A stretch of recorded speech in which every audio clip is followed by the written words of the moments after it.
Hello everyone, Namaste and welcome back to my channel.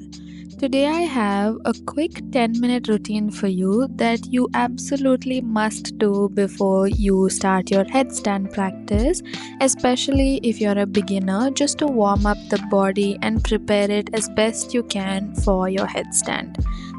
So go ahead and lie down on your stomach and raise the hands over the head, resting the elbows on the floor, making sure that your feet are close to each other so that your heels are touching. You can rest your chin or your forehead down on the mat, and we're just going to stay here for a few moments. You can stay here longer in each pose. I'm just short on time here, so I'm going to try to keep this super quick. Make sure that you're breathing. This is Adhavasana and a really good way to neutralize your spine and allow it to come back into that natural shape. From here, we're going to lift alternate hand and leg off the floor. So go ahead when you breathe in, raise your right hand and left leg off the floor, looking at your right hand. Come back down as you breathe out. Breathing in, left hand and right leg this time, trying to keep your elbow and knee super straight as you go up. Come back down. Let's do this 2 more times on each side. Remember that I'm just keeping this practice super short, but you can always complete between 5 to 7 rounds to really warm up your spine. So breathing in as you go up and breathing out as you come down. On your last round, remember to pause in your hold and stay here for between 5 to 10 counts. Breathing naturally and really allowing your back muscles to do a little bit more work here. Okay, when you're done with your hold on either side, slide your hands behind the back so that you can interlock your fingers at the back of your spine. Making sure to straighten out your elbows, keeping your chest active and pushing your shoulder blades together. Bring your feet together and from here raise the hands off your back and pull your chest and your head off the floor, making sure to keep your feet on the floor. Breathing in as you go up, really activating your shoulders here because it's a super important practice to hold in this position, strengthening your shoulders so that you can hold the weight of your body in a headstand. So go ahead and practice this between 5 to 7 times if you have the time, and make sure to breathe as you go up and breathing out as you come down. Okay, from here, bring your hands down by your shoulders now and slide your hands down towards the rib cage at the middle of your torso. We're going to come into a slightly modified version of a cobra pose. So breathing in, take your head and chest off the floor first and then take your feet off the floor as well. Breathing in, head and chest goes up and then bring the legs up to meet the same height as your head.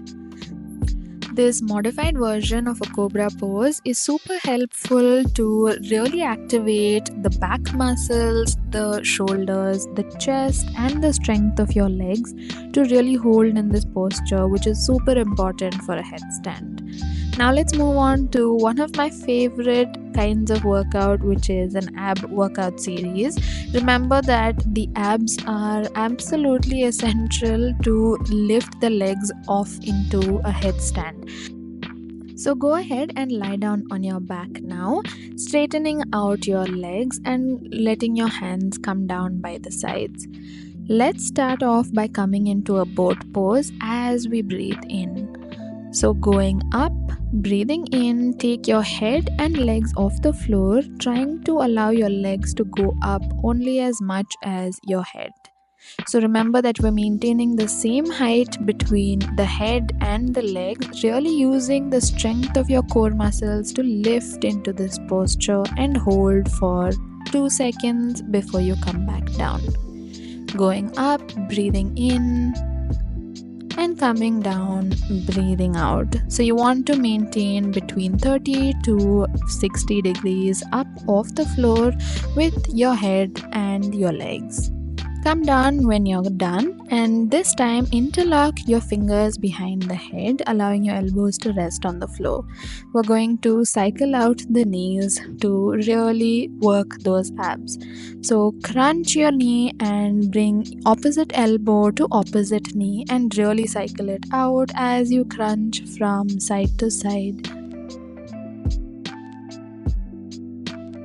So go ahead and practice this at your own pace. You can always pause and come back into the posture as well. But remembering to do all of these is super important because your headstand is going to remind you that you need all of these muscles to really hold in this posture. When you're done, come back into a Vajrasana at the back of your mat, or any seated position will also work. You can go ahead and stand up if that's more comfortable for you. So once again, interlock your fingers behind the back and straighten out your elbows, helping to push your chest forward and bring your shoulder blades together. As you breathe in, try to raise your hands away from your spine and hold in the posture for 2 seconds before you come back down as you breathe out. Breathing in, push your chest forward, interlock your hands, straighten out your elbows, and take your hand away from the back. Breathing out as you come back down.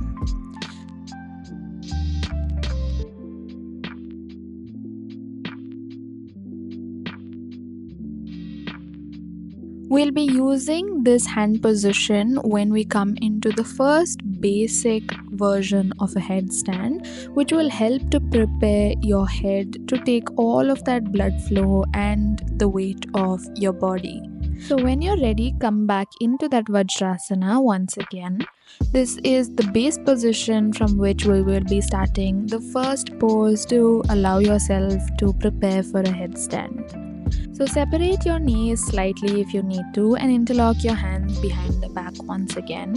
From here, we're going to bend forward, try to bring the forehead onto the floor and raise those interlocked hands up away from the spine. So let's just do that a couple of more times so that you can really get used to how your hands should be feeling in this posture.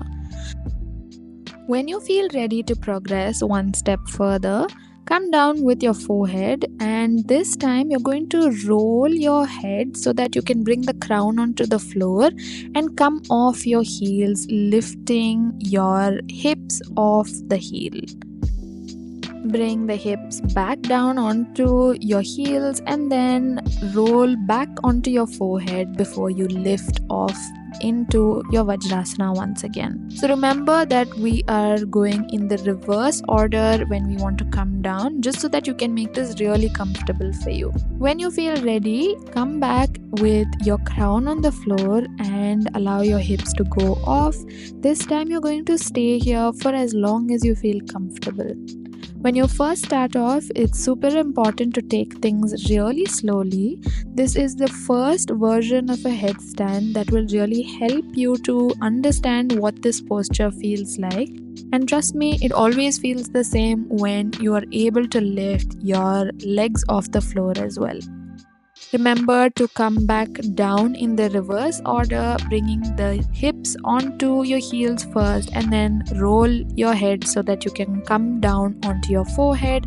Bring your hands down and raise your head off the floor. Okay, once you've done a headstand, it's super important to also practice a counter pose just to elongate the spine because we've just compressed it in that headstand.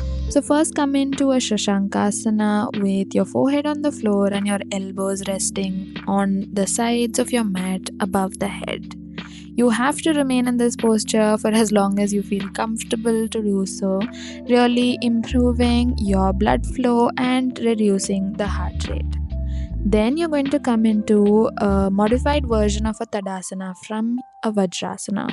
So raise your hands above the head, interlock your fingers and try to stretch your spine up towards the ceiling.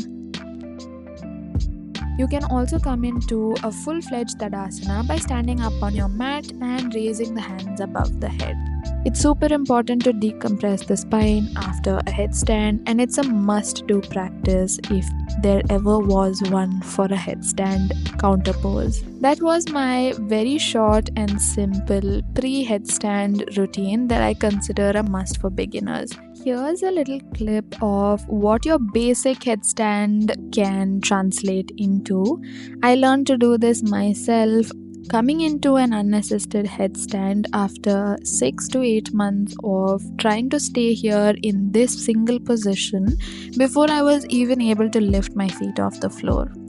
So I hope I'm able to teach you guys to do the same. Remember to be patient with yourself and maybe include this in your regular workout routines, remembering to always practice the counter poses. That's going to be it from me today. Please let me know if you want me to make a full-fledged how to do a headstand video for beginners, and I will do that for you guys. Thank you so much for working out with me today, and please subscribe to my channel for more videos like this in the future, and let me know how you're feeling in the comments. Thank you so much for watching, and I will see you guys in my next video.